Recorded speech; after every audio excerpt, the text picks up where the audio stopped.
As we attempt to acknowledge how incredible you are, we become speechless at the thought of your name. Coucou tout le monde, j'espère que vous allez bien. Aujourd'hui on se retrouve dans cette nouvelle vidéo et comme vous l'aurez vu dans le titre, j'avais envie d'aborder un sujet qui me tient énormément à cœur en tant que femme noire du 21e siècle. Donc c'est ma relation avec mes cheveux et aussi la relation que j'ai pu avoir avec tout ce qui est mèche, tout ce qui est perruque, lisse. C'est un combat que j'ai eu parce que, donc vous l'aurez deviné que si j'en parle, c'est parce que j'ai eu un problème de dépendance et un problème aussi d'acceptation de moi-même par rapport à ma nature de cheveux qui est donc les cheveux crépus, les cheveux afro.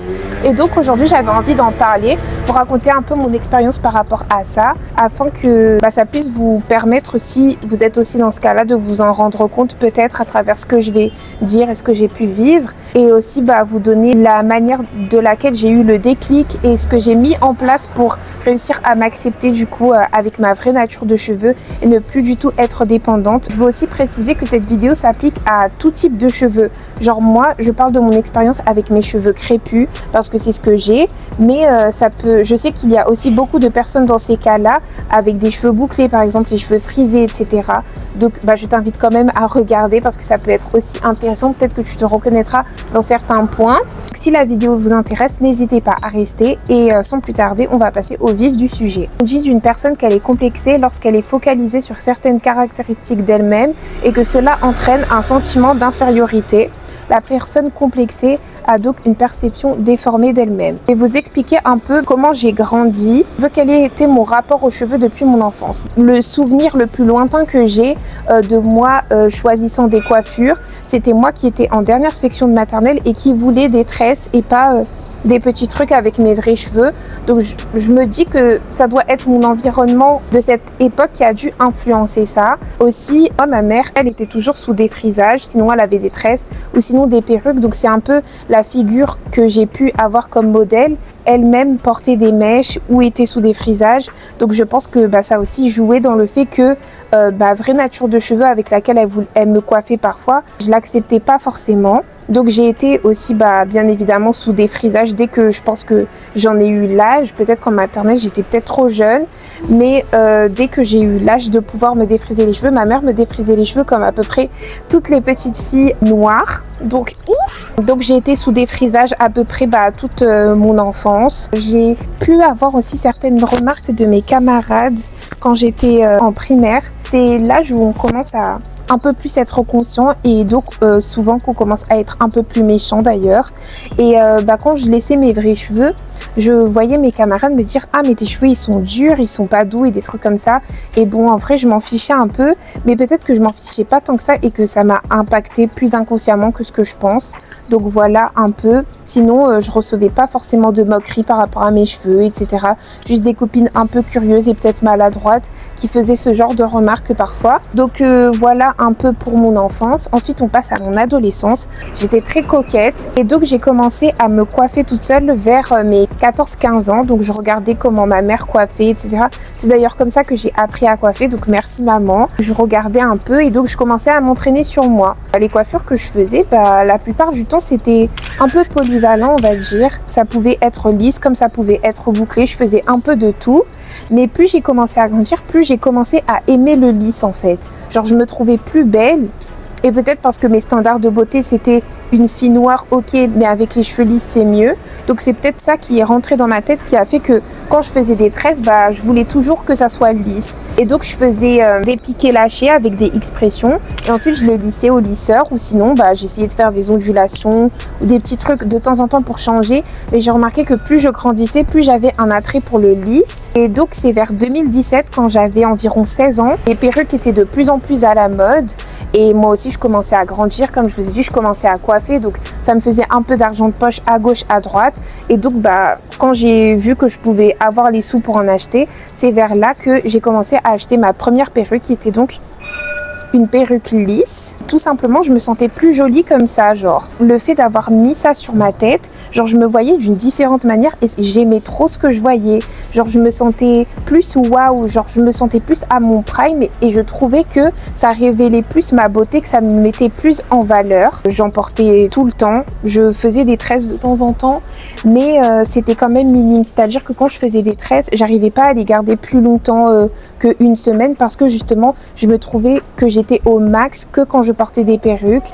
Donc voilà, j'ai même délaissé les tresses au profit des perruques donc lisses. Et ensuite, petit à petit, c'était vraiment quelque chose qui était très important dans ma tête parce que vu que mon identité était basée sur le fait que Mélissa, c'est la fille avec la perruque, genre, j'avais vraiment cette volonté de toujours vouloir acheter de la meilleure qualité, etc. Dès que je voyais que ça commençait à s'abîmer, j'essayais de réfléchir, ah oui, alors tel jour, tu auras tel sou, donc tel sou, tu vas mettre de côté pour ça et ça et ça. Ah oui, le Black Friday, il y aura des soldes pour les perruques, donc faudra que tu achètes, donc faudra que tu aies des sous au Black Friday. Enfin, vous voyez un peu les cheminements que je pouvais me faire. Et avec du recul, je me dis, mais crazy girl en fait. Genre j'étais au lycée et ma préoccupation c'était mes perruques, genre. J'investissais plus d'argent pour prendre soin de mes perruques que pour prendre soin de mes propres cheveux, pour vous dire. Ensuite, voilà, on arrive dans cet âge-là, les garçons, les petits copains et blablabla et blablabla. Par rapport à ça, j'ai jamais en vrai expérimenté de comportements différents de la part des garçons avec moi sans perruque et moi avec perruque. Donc à ce niveau-là, j'ai rien à dire en vrai de vrai. J'ai toujours eu des personnes à qui j'ai plu, que ça soit avec des tresses ou avec des perruques, mais par contre avec mes vrais cheveux, vu que pendant énormément de temps je n'avais jamais mes vrais cheveux, je sais même pas. Donc en tout cas avec les mèches, que ça soit perruque ou tresse, j'ai quand même eu entre guillemets des personnes avec qui j'ai parlé. Donc je pense pas que le regard des hommes sur moi avec mes cheveux a eu un impact, mais je pense que c'était vraiment intérieur. En fait, genre je me trouvais moins attirante quand je n'en avais pas et j'avais un sentiment vraiment de confiance en moi qui était vraiment au max quand je mettais la perruque, genre. Ça a fait que j'ai même commencé à développer un sentiment d'imposture en fait. C'est-à-dire que quand je mettais ma perruque, je me sentais trop belle la journée et quand le soir je l'enlevais et que je voyais mes cheveux en pagaille parce qu'en dessous je m'en occupais pas, genre je me disais mais Mélissa t'es une arnaque. J'ai commencé à avoir ces genres de pensées là, mais ça ne m'a pas arrêté, ça ne m'a pas fait prendre conscience que j'avais un problème de confiance en moi, etc.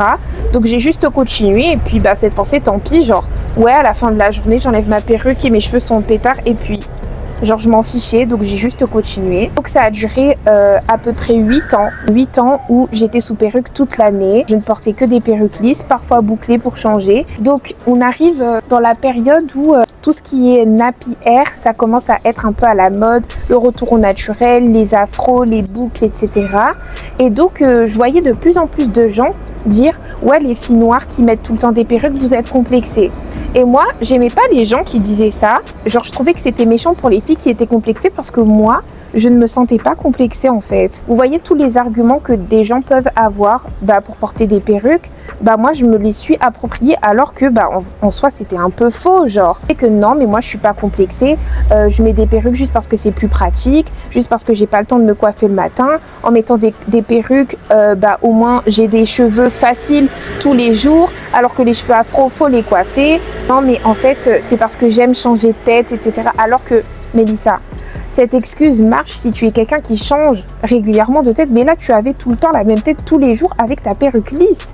Donc maintenant que j'y pense, ces arguments, c'était pour me rassurer parce qu'en fait pour moi le fait d'être complexée, c'était la honte en fait. Je pense que ce sentiment est aussi venu du fait que les personnes qui dénonçaient ça, qui dénonçaient le fait que les filles noires n'assumaient pas leurs cheveux, ils disaient ça d'une manière jugeante, d'une manière condamnante, en mode pointage du doigt. C'était pas dit de manière bienveillante et donc pour moi être complexée de mes cheveux, c'était quelque chose du coup de mauvais et duquel j'avais honte, donc je me cachais derrière tous les arguments de j'aime changer de tête, c'est plus pratique, j'ai pas le temps, j'ai pas la patience, j'aime pas la longueur de mes cheveux, etc. etc. Donc je me suis convaincue moi-même que c'était pour ça.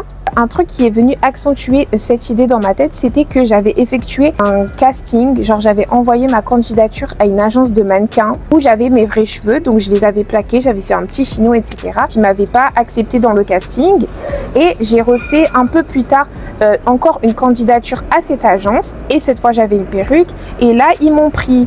Et du coup, ça aussi, ça m'a quand même donné un coup dans mon estime de moi-même parce que ça a accentué le tu es plus belle quand tu as une perruque. Genre, quand tu as tes vrais cheveux, tu es moins jolie, tu es moins attirante et tu rentres moins dans les standards de beauté. Donc, ça m'a encore plus confortée dans l'idée que je devais continuer de porter des perruques parce que c'est ce qui fait ressortir ma réelle beauté alors que j'étais complètement à côté de la plaque. Le déclic, c'était que des personnes ont commencé à me demander, des personnes de mon entourage, ouais mais Lisa et tout, t'es tout le temps sous perruque et tout, mais comment ça se fait que tu mets jamais tes cheveux, genre en mode t'as pas envie de changer et tout, vu que t'as toujours la même tête et tout, pourquoi genre tu mets pas tes cheveux et tout?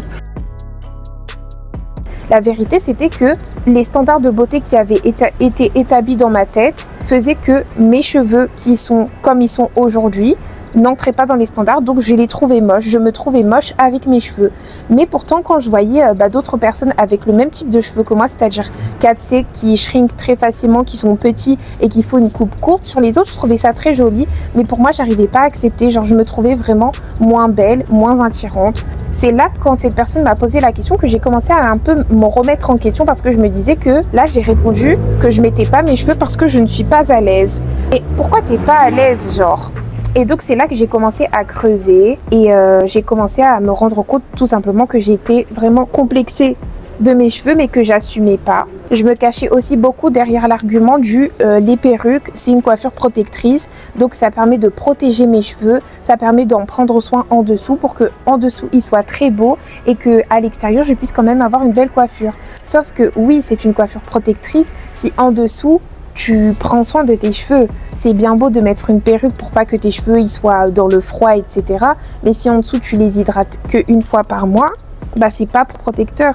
Et aussi le fait de coller la perruque tous les jours, ça arrache les petits cheveux devant, donc ça aussi c'est tout sauf protecteur. Et surtout le but d'une coiffure protectrice c'est que tes cheveux soient tranquilles, ils soient en sécurité on va dire, et que tu puisses en prendre soin.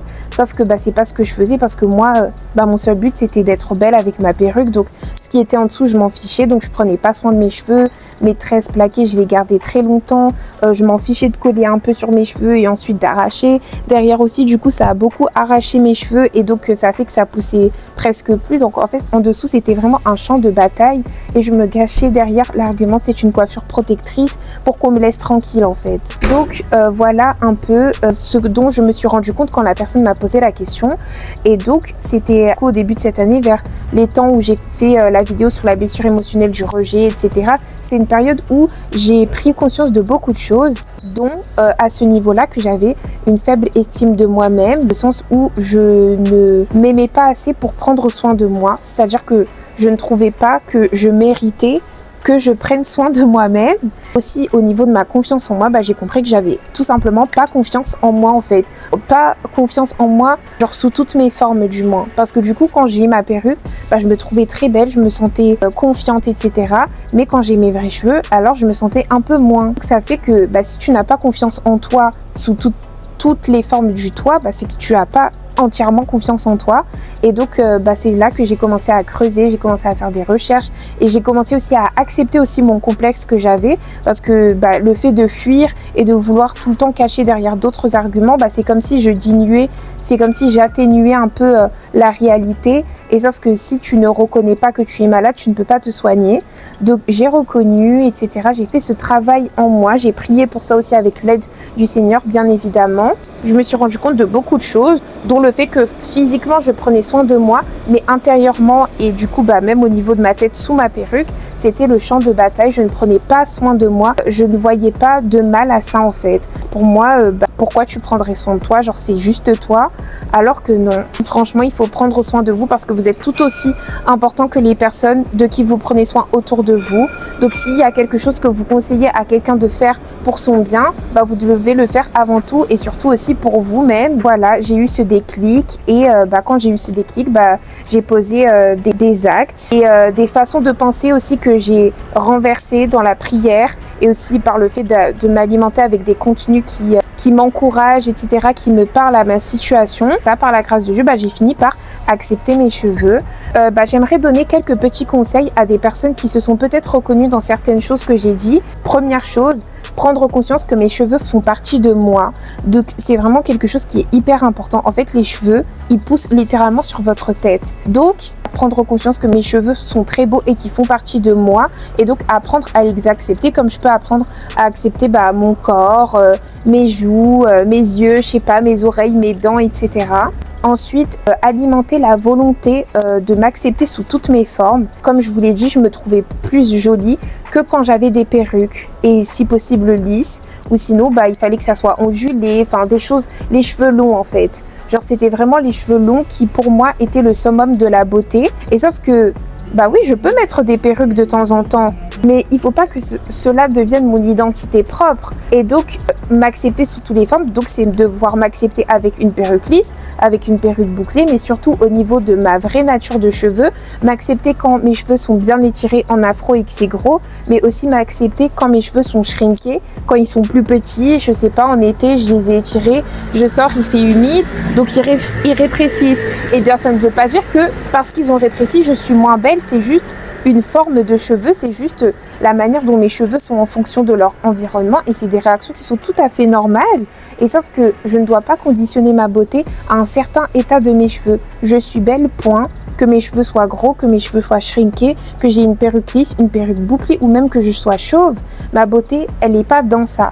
La beauté, elle est dans qui je suis et ce que Dieu dit que je suis. Vraiment prendre du recul par rapport à ça. Car oui, les cheveux, ça habille le visage, etc. Mais ça ne reste que des cheveux. Donc, apprendre à s'accepter sous toutes ces formes. Et donc, moi, ce qui m'a aidé, c'est d'essayer des nouvelles coiffures. J'avais l'habitude de chercher des coiffures sur cheveux lisses que je pouvais faire avec des perruques, des laces frontales, etc. J'ai commencé aussi à chercher des coiffures que je pouvais faire juste avec mes cheveux. Par exemple, moi, je sais que j'aimais bien quand ils étaient tirés en arrière. Donc, ce que je faisais, je plaquais, je faisais 2 petites couettes et je laissais le reste détaché. Sinon, je faisais des petites tresses, comme j'ai fait aujourd'hui. Des petites tresses comme ça, avec le reste détaché. Ou sinon, voilà, je fais juste mes cheveux, je mets un peu d'eau pour qu'ils soient plus petits, plus courts et je fais des baby hairs. Enfin, il y a tellement de choses à faire avec ce type de cheveux. N'hésitez pas à essayer et vous-même, vous allez voir. Si vous êtes dans une bonne volonté de plus vous accepter, vous allez voir que même quand vous allez faire vos coiffures, vous allez vous trouver trop belle et vous allez aussi attirer énormément de compliments parce que moi, c'est vraiment une des choses qui m'a surprise parce que vu que dans ma tête, j'étais convaincue que j'étais plus belle avec les perruques, quand les gens me faisaient énormément de compliments quand je portais mes vrais cheveux, j'étais choquée et j'étais très contente aussi, ça m'a beaucoup encouragée. Donc n'hésitez pas à faire ça, essayez de trouver ce que vous pouvez faire avec vos cheveux en dehors des mèches. Évidemment, je ne condamne pas l'usage des mèches. C'est bien pour changer de tête de temps en temps, pour essayer de nouvelles coiffures. Là, par exemple, je me suis fait cette coiffure avec, une ponytail et je me trouve très belle. Mais je sais que quand je vais l'enlever, je serai tout aussi belle. Donc vraiment, ne pas mettre votre beauté et votre valeur sur ce que vous avez sur la tête, mais ce qui est dans votre cœur et la manière que vous êtes et ce que Dieu dit que vous êtes, évidemment. Ensuite, en tant que chrétienne, ce point-là, c'est que la Bible dit que les cheveux de la femme sont son voile naturel. Et en fait, la façon que je me suis positionnée par rapport à ça, je me suis dit, mais Mélissa, si là, Dieu, tout d'un coup, il descend devant toi et qui te voit avec ton voile naturel, c'est-à-dire ton voile là, en pétard, sous ta perruque, parce que ton voile naturel, c'est pas ta perruque. Là, Dieu, il arrive, il te dit, enlève ta perruque et montre-moi ton voile naturel que je t'ai donné. Est-ce que tu seras fière de lui montrer ces tresses que tu as depuis 3 mois sans aucune goutte d'hydratation, sans aucune goutte d'eau, ni d'huile, ni de crème? Est-ce que tu seras fière de lui montrer des tresses mal entretenues, des cheveux qui commencent à s'arracher derrière parce que tu te tues aux perruques? Non, Mélissa, non, tu ne seras pas contente. Dieu, il n'est pas descendu devant toi, mais maintenant que tu as cette pensée et la volonté de prendre soin du voile naturel que le Seigneur t'a donné. Donc c'est ce que j'ai fait et ce qui m'a permis aussi de me renseigner sur une hair care que je pourrais faire, etc. Ma routine selon mon type de cheveux. Et donc, c'est ce que j'ai fait. J'ai acheté les produits et mes cheveux se portent très bien en fait. Donc en fait, c'est même pas compliqué. Il faut juste apprendre à valoriser ce que Dieu nous a donné, avoir de la bonne volonté aussi et se détacher de l'image que cheveux est égal beauté de la personne parce que, je le répète, notre beauté ne se définit pas dans ce à quoi nous ressemblons. Donc maintenant, on va passer à peu près aux autres choses, donc les choses extérieures. Donc là, ça va être un peu ce que j'ai pu relever autour de moi qui ont, je pense, contribué à mon mal-être. Et donc, je veux énoncer ces points afin que si vous êtes des personnes qui observez ça, vous pouvez, si vous êtes en capacité, faire quelque chose, peut-être rééduquer, conseiller des personnes, par exemple, qui peuvent vivre ça, parce que justement, vous allez avoir conscience des choses que je vais énoncer là, ou même si pour vous-même, par exemple, quand vous allez peut-être, vous êtes jeune et que un jour vous voulez avoir des enfants, des choses à faire ou à ne pas faire, à penser, à ne pas penser, à dire ou à ne pas dire, justement pour pas que ce complexe puisse être transmis. J'ai relevé que la plupart du temps, quand les personnes parlent des complexes et du rapport des filles noires avec leurs cheveux crépus, du rapport des filles noires avec les perruques, ils le disent, comme j'ai pu le dire précédemment dans la vidéo, de manière hyper négative. Les filles, elles vont pas se dire ouais c'est vrai je suis complexée, t'as trop raison. Non, en fait si toi tu parles du fait d'être tout le temps sous perruque comme quelque chose en mode c'est la honte, bien évidemment que les gens elles vont se braquer en fait. Je pense que les gens ils veulent dénoncer ça pour je ne sais quelle raison d'ailleurs. Je sais pas pourquoi il y a des hommes sur TikTok, ils aiment trop se lever un jour pour dire oui les filles noires comme ça. Mais en fait c'est bien de constater ça, mais si vous venez l'énoncer sur la place publique en vous mettant en position de personne qui lance la pierre et pas en position de quelqu'un qui veut valoriser et aider, ça ne sert à rien. Donc si vous voyez ça, essayez de dire ça avec bienveillance dans le but que la personne puisse se rendre compte et avoir le désir de changer. Ensuite, les parents, dès le plus jeune âge, je pense que nous, la Gen Z, on est extrêmement bien éveillés par ça, donc merci Seigneur, mais j'insiste qu'il faut vraiment qu'on éduque nos enfants par rapport à l'usage des mèches, des perruques, etc. Parce que dans la société où on évolue, on voit que les jeunes, ils ont envie d'être adultes très tôt. Et donc, même par rapport au port de mèches, etc., vraiment les éduquer par rapport à ça, leur dire ce qui est bon, ce qui est pas bon, et surtout valoriser leur nature de cheveux, de faire des coiffures avec leurs vrais cheveux, de les complimenter, de les faire se sentir bien, de les faire se sentir beaux, et surtout au même niveau que ses copines qui auront les cheveux lisses, etc., afin qu'ils ne puissent développer aucun complexe et aucune hiérarchie de type de cheveux, que le fait que les cheveux lisses soient ici et que les cheveux crépus soient ici, ça ne vienne jamais dans leur tête. Donc ça va vraiment partir de l'éducation. Moi, je n'en veux pas à ma mère de nous avoir défrisé les cheveux parce que c'est ce qu'elle a toujours connu. Donc c'est comme ça qu'elle a grandi, donc je ne lui en veux pas, bien évidemment. Peut-être que si mes parents m'avaient mis en garde, s'ils m'avaient mis plus de limites, etc., moins de liberté par rapport à ce que je mettais sur ma tête, alors peut-être que je n'aurais pas développé ce complexe. Dieu seul sait, en tout cas je ne leur en veux pas, mais je pense que c'est important de prendre cela en compte pour les parents de demain que nous sommes. Donc voilà à peu près ce que j'avais à dire. Si toi-même tu as identifié que tu avais ce problème de confiance en toi, tu avais ce problème de malaise quand tu étais avec tes cheveux et que tu n'as pas ce problème quand tu portes d'autres textures de cheveux, eh bien pose-toi tes questions et si tu identifies que si ça, n'aie pas peur de l'admettre. En tout cas, tu n'es pas obligé de le crier sur tous les toits, mais te l'admettre au moins à toi-même afin que tu puisses poser des actes pour te détacher de ça, pour en sortir, parce que c'est hyper important.